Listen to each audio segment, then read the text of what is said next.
Welcome back to Buzz TV and Legacy of Leaders. I'm Jack Sears, your host. When we get together, we visit with innovative, unique, creative, and dynamic leaders of business and industry and nonprofit throughout our region.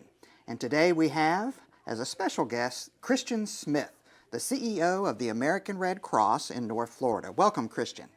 Thanks for having me. Yeah. So good to see you. We've known each other for a long time, both as professional colleagues and those who toil in the nonprofit world. How about a quick update on what's going on with the American Red Cross? Well, you know, I think that first and foremost, thank you again for having me. But I think the thing that's people are trying to get a grasp, you know, after COVID and trying to really understand, you know, what is the Red Cross doing today and how are we really functioning? And what we're really finding is that we're really getting back to grassroots. And while many people know that, you know, on a day-to-day basis, right here in our community, every time somebody's home catches on fire, they have some type of disaster, you know, it happens about 600 times right here in Northeast Florida a year. So they don't realize that, you know, families are losing their homes virtually 2 and 3 times a day. And so what does that mean? That means that our Red Cross volunteers are going out there, they're standing right there with the firemen, they're standing by their side, they're working with those families to address those emergency needs, and they're really talking with them and understanding, okay, what do you need? Do you have a place to stay? You know, do you need food? Do you need clothing? So we're gonna give them those financial resources. And Jack, think about it. I mean, we as a nonprofit, 365 days, 7 days a week, 24 hours a day, we're standing in front of someone's home and financially giving them money so that they can go and purchase those really important items. And that's a critical role because when we do that and when the Red Cross volunteers arrive on scene to do that work, we're that gap. If we're not there to help those families, where are they going to go? What are they going to do? Yeah, when I think of that big Red Cross, the first thing that comes to my mind is I see a storm in the distance. Yep. I see somebody with their arm out giving blood. I see a family sitting outside a house that's burned down, and there it is. There's that Red Cross sign. And that's iconic.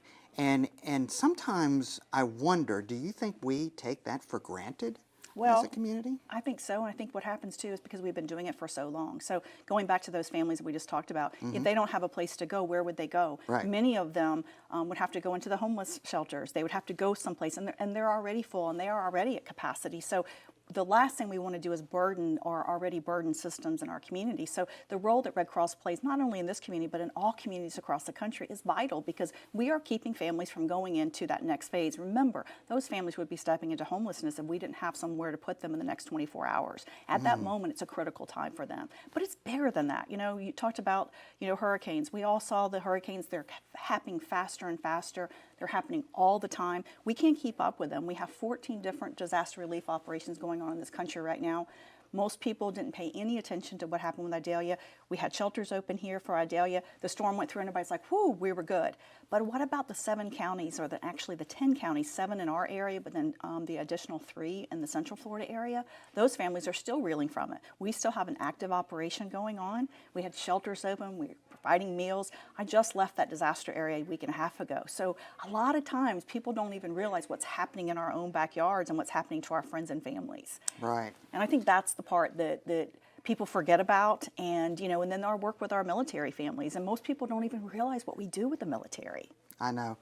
You know, I've known you for a long time as a professional colleague working in the nonprofit sector, and the one thing that always inspired me about you is your passion. Well, thank you. And we talk about leadership on this show. How about we divert a little bit? Let's talk about your leadership. How long have you been doing this work with the Red Cross? Well, I started at the age of 5. Okay. So I'm coming up on 3 decades, so I'll be in my 30th year will be in February. So I've been very fortunate, as you know, because you've known my former leaders. I had really great former leaders in my I've had 4 leaders in my last almost 30 years. And first, of course, was Skip Kramer, who comes in every day as my volunteer partner today. He's almost 80 years old, but he still comes in and he's an active member of what we do every single day. And then, of course, Jack Morgan. So Skip was for 10 years, and then Jack Morgan was for 10 years. And I bring those 2 men up because everything I do good, I say that I did on my own. Everything that I mess up, I say that it's their fault.